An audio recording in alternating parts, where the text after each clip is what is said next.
Saudara-saudara sekalian yang saya hormati, ketemu lagi dengan saya. Apa kabar semuanya? Semoga semua sehat, bahagia, dan selalu sukses dalam menjalani setiap langkah kehidupan kita. Semoga kita semua tetap sehat, terlindungi dari pandemi COVID-19, dan semoga COVID-19 segera berakhir. Pada kesempatan ini saya ingin berbagi mengenai ramainya calon presiden ya, bursa kalau boleh dibilang, bursa bakal calon presiden untuk tahun 2024. Meskipun tahun 2024 masih 3 tahun lagi, tapi jangan lupa 3 tahun itu akan terasa sangat pendek jika tidak mempersiapkan dengan matang, tidak mempersiapkan strategi, perencanaan, dan rencana implementasi yang jelas untuk pemilihan calon presiden tersebut. Oleh karena itu, kita sebagai rakyat Indonesia menyambut baik ya beredarnya nama-nama yang digadang-gadang akan menjadi bakal calon presiden pada tahun 2024. Toh, semakin banyak pilihan nama-nama tersebut akan semakin baik ya, akan semakin tercermin demokrasi yang sesungguhnya. Seperti kita ketahui, Indonesia ini merupakan negara raksasa ya, negara yang sangat besar dengan penduduk yang sangat banyak, lebih dari 275 juta penduduk Indonesia ini. Demikian juga dengan kekayaan alam yang melimpah, baik itu dalam bentuk lahan, kemudian mineral, kemudian juga sumber daya laut, sumber daya hutan, dan semuanya sangat banyak dan sangat besar. Sehingga kita sangat pantas untuk menjadi negara raksasa atau negara adidaya dalam hal ekonomi. Tentunya concern saya sebagai rakyat Indonesia sangat berharap bahwa pemimpin masa depan Indonesia yang akan dipilih pada tahun 2024 adalah orang yang capable, yang punya kompetensi yang sesuai untuk mengelola sumber daya alam yang dimiliki, kemudian sumber daya manusia dan juga sumber daya ekonomi yang sudah dihasilkan selama periode-periode sebelumnya. Kita sudah merdeka lebih dari 75 tahun, rasanya sangat layak kita jika harus sudah lebih maju dari sekarang ini. Jangan lupa bahwa pada saat ini seluruh negara berlomba-lomba untuk menjadi yang terkuat. Kita boleh mencontoh Republik Rakyat Cina yang sangat progresif dan sangat maju dalam hal membangun ekonominya. Kita mungkin boleh mencontoh hal positif dari negeri Cina ya. Mereka mengoptimalkan seluruh potensi sumber daya yang tersedia untuk menjadi sumber daya ekonomi. Kemudian juga mereka merubah struktur ekonominya, merubah manajemen sumber daya alamnya, merubah konsep industrialisasi mereka, sehingga mereka menghasilkan manfaat ekonomi dari industri yang sangat besar. Begitu. Anda boleh melihat berbagai video saya yang memperlihatkan bahwa Cina itu luar biasa dalam industri manufaktur. Kemudian PDRB berdasarkan purchasing power parity di dunia ini adalah yang terkuat Cina, yang terbesar adalah Cina, yang kedua Amerika Serikat. Dan kita berada pada posisi yang ketujuh pada tahun 2019 ini. 2019-2020. Mudah-mudahan kita bisa menjadi yang minimal yang kelima pada tahun 2030 seperti yang sudah diprediksikan oleh Bank Dunia dan IMF. Tentunya ini dengan syarat ya, kita tidak boleh mundur. Pertumbuhan ekonomi Indonesia setidaknya konsisten dan konstan pada range 5-7% per tahun. Jika kurang dari itu, tentu tidak bisa mencapai posisi yang kelima tersebut.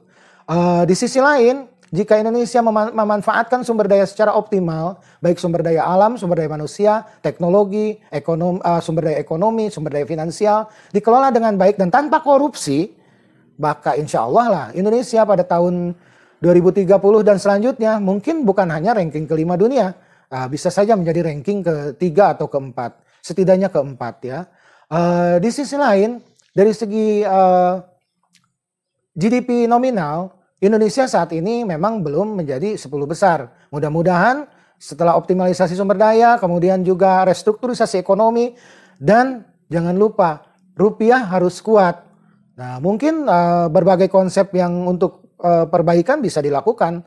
Contoh yang bisa dipakai adalah misalnya ya, yang disarankan oleh Bosman Mardigu, kita menggunakan MMT. Nah, itu bisa dibuktikan. Kalau tidak bisa dibuktikan ya tidak usah dipakai. Tapi kalau misalnya ternyata benar dan terbukti bahwa Indonesia tidak perlu tergantung kepada US dollar dan kita membangun sendiri basic ekonomi berdasarkan sumber daya mineral yang kita miliki atau sumber daya alam lainnya, maka kita akan selalu kuat. Nah, kita tidak perlu takut lagi dengan deflasi dan inflasi, kemudian turunnya nilai tukar mata uang rupiah terhadap US dollar. Di masa depan Indonesia harus lebih kuat dari negara manapun, terutama di Asia kecuali Cina ya. Kalau Jepang sebentar lagi sudah terlewati kalau kita konsisten dengan pertumbuhan 5-7%. Disinilah pentingnya kekuatan pemimpin. Jadi bukan hanya kekuatan sosial politik, tapi kekuatan ekonomi dan pola pikir, kemudian juga comprehensiveness dalam berpikir begitu. Jangan lupa pemimpin itu bukan sekedar satu sektor, tapi berbagai sektor harus dikuasai ya. Dari mulai kepemimpinan, kekuatan dalam memanage konflik, kekuatan dalam memanage sumber daya, kemudian memajukan struktur dan membangun infrastruktur dan lain sebagainya. Indonesia harus lebih kuat di masa depan. Oleh karena itu, pemimpin yang harus dipilih pada tahun 2024 nanti haruslah pemimpin yang mempunyai visi dan misi untuk memajukan Indonesia secara progresif dan revolusioner. Bukan cuma membangun performance politik, apalagi membangun kekuatan dirinya saja dan golongannya. Saya sangat tidak setuju. Sebab kenapa? Pemimpin Indonesia itu adalah pemimpin negara besar, ya. Kita tidak boleh terkotak-kotakan oleh karena perbedaan pilihan dalam memilih pemimpin. Ini harus dirubah, ini harus dihapuskan di masa depan. Apapun siapapun pilihannya, siapapun presidennya, rakyat Indonesia tetaplah rakyat Indonesia. Kita harus bahu-membahu membangun republik ini menjadi negara yang terkuat di dunia. Kemudian di sisi lain kita juga harus tetap bersatu. Mau beda agama, mau beda etnis, mau beda bahasa, mau pilihan presiden berbeda, mau pilihan partai berbeda. Itu bukan urusan penting sebenarnya. Kita yang paling penting adalah memilih presidennya, memilih pemimpinnya, menghasilkan pemimpin yang kuat, demokratis, kemudian juga mampu membangun Indonesia dan menghantarkan rakyat Indonesia ke kemakmuran. Sesuai dengan sila-sila dalam Pancasila bahwa semua pemimpin di Indonesia itu harus patuh kepada Pancasila. Ya, yang pertama wajib berketuhanan yang Maha Esa. Yang kedua harus memiliki kemampuan untuk mengedepankan kemanusiaan dan yang adil dan beradab. Dan harus mampu mempersatukan seluruh tumpah darah Indonesia. Kan yang sangat jelas itu dalam sila ketiga Pancasila.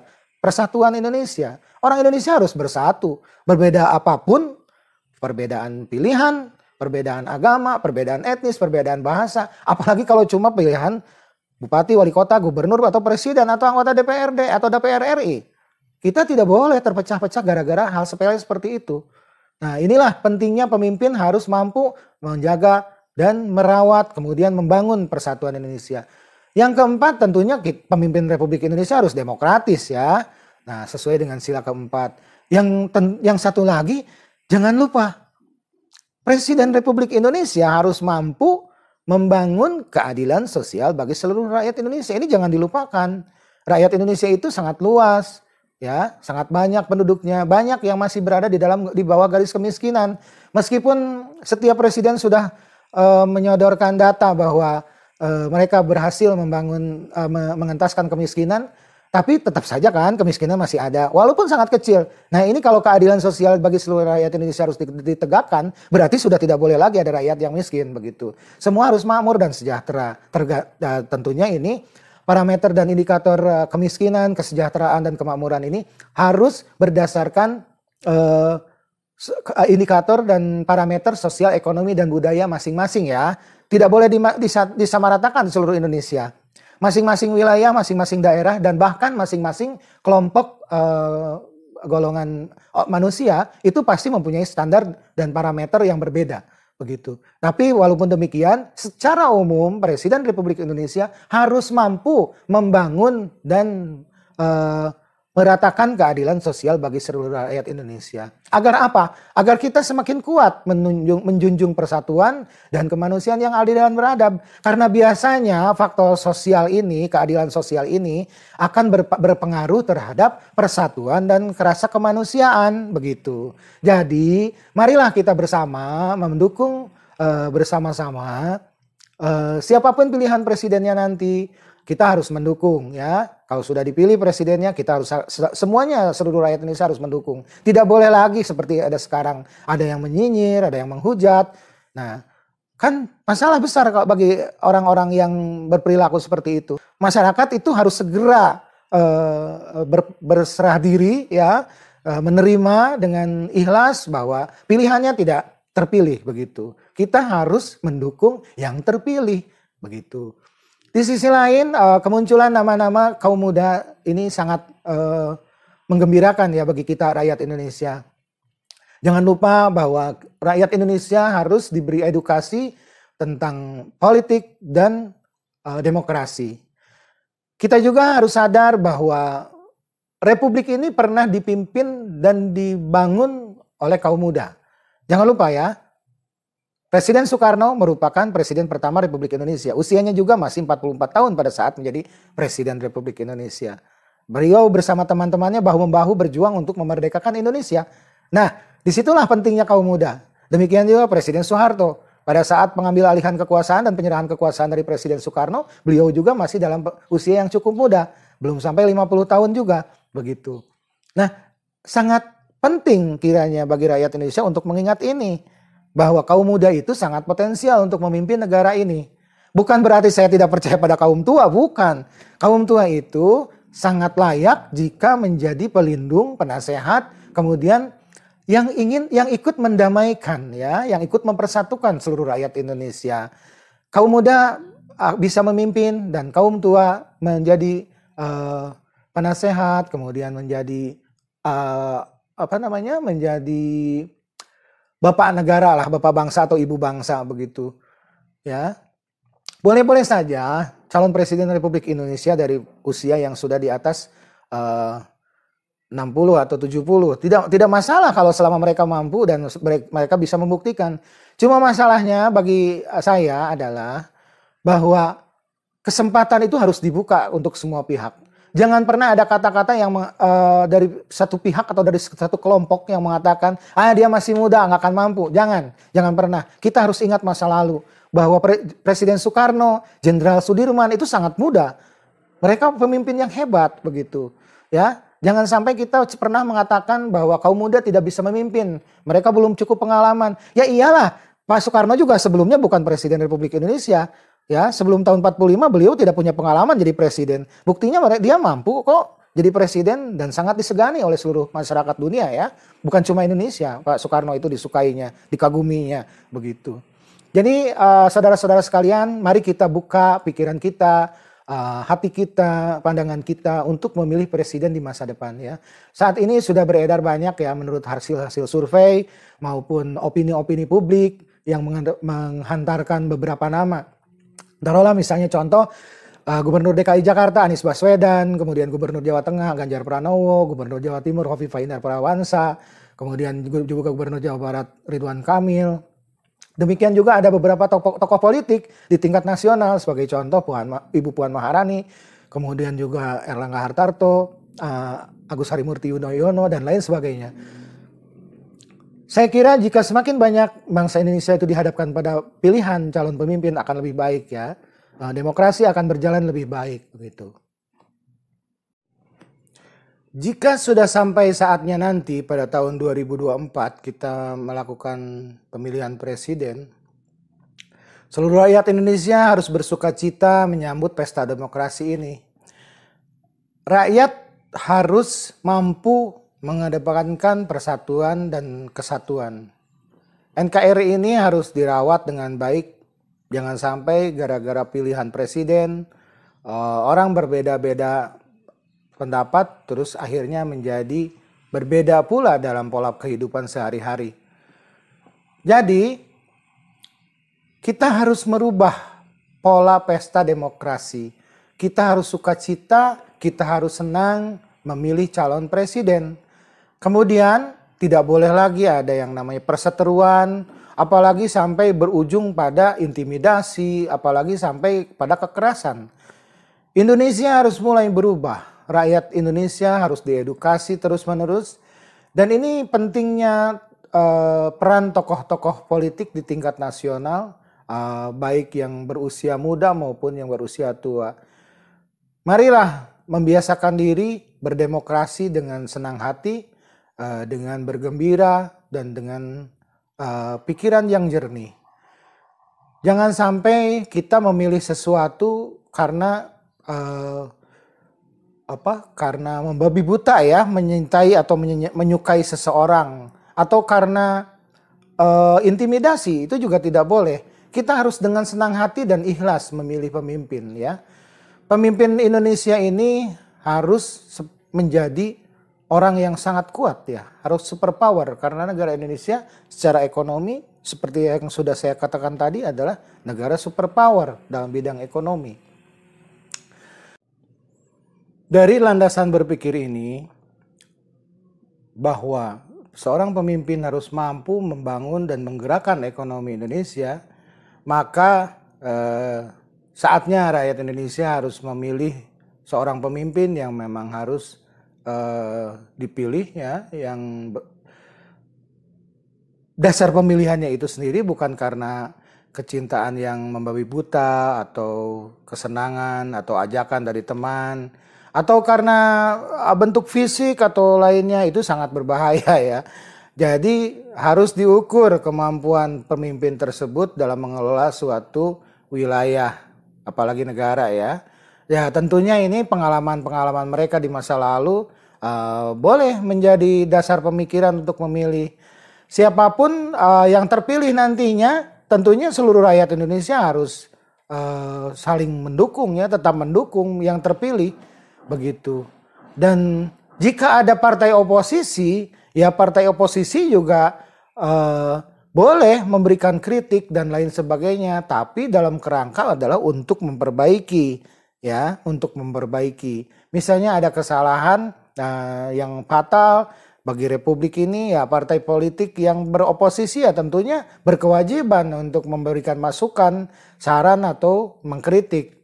Dan bagi yang sudah memimpin, misalnya sekelompok koalisi memimpin negara ini, ya harus menerima jika dikritik. Jangan membuat alibi dan alasan yang bermacam-macam untuk menyerang balik. Jadinya Republik ini tidak pernah maju nantinya.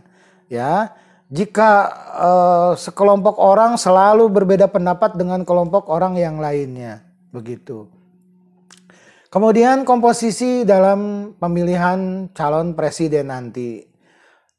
Saya sangat senang apabila calon presiden yang diajukan lebih dari 2 kelompok. Ini untuk menghindari kejadian-kejadian di masa lalu ya. Sangat elegan jika calon presiden itu misalnya ada 3 atau 4 pasangan calon ya. Misalnya kalau 4 berarti 8 orang, kalau 3 berarti 6 orang. Kenapa demikian? Karena agar tidak terjadi disparitas yang menyebabkan rakyat menjadi terbagi dalam 2 kutub. Ini bahaya ini. Sangat mengganggu dalam kinerja pemerintahan juga tentunya. Pemerintah juga terus-menerus dikritik dan kadang-kadang membabi buta, kritiknya tidak tepat sasaran atau tidak pada tempatnya, ya itu berbahaya juga gitu. Ya manusia kan, pemerintah juga isinya manusia begitu. Kemudian juga di level pemerintahnya jangan sampai ya kalau dikritik terus marah ya, tidak terima atau apa, harusnya diterima. Kritik tuh apapun ya, sejelek apapun kritik harus menjadi bahan pertimbangan. Ya kalau baik diambil, kalau tidak baik ya kalau tidak ada manfaatnya ya dibuang saja, begitu. Inilah pentingnya kita tidak boleh baper ya, apalagi pemimpin Indonesia. Yang terpenting lainnya adalah bahwa sudah saatnya Indonesia mengesampingkan politik identitas pada saat memilih calon presiden. Untuk apa? Agar tidak semakin tajam perbedaan begitu. Ya silakan kalau misalnya politik identitas sebatas hal-hal yang tidak penting, tidak masalah. Tapi kalau misalnya politik identitas itu menjurus pada kerusakan komunikasi, kerusakan pergaulan, itu sangat berbahaya. Karena apa? Nanti kita tidak menjadi negara yang produktif. Bangsa Indonesia akhirnya cuma ngurusin gosip, ya. Bangsa Indonesia akhirnya cuma ngurusin perbedaan-perbedaan tanpa pernah mengedepankan persatuannya. Begitu. Ini sangat berbahaya ya, sangat sangat kontraproduktif ya, begitu. Nah, saya kira itu mungkin curhat saya ya, karena saya bukan siapa-siapa dan bukan apa-apa begitu. Semoga pemimpin Indonesia di masa depan menjadi pemimpin yang progresif, inovatif, revolusioner, kemudian mampu membangun Indonesia, kemudian mampu membuat Indonesia menjadi yang terdepan. Terima kasih telah menonton channel saya. Jangan lupa subscribe, like, and share agar saya semakin bersemangat membangun channel ini. Oke, sekali lagi terima kasih. Semoga semuanya sehat dan bahagia selalu.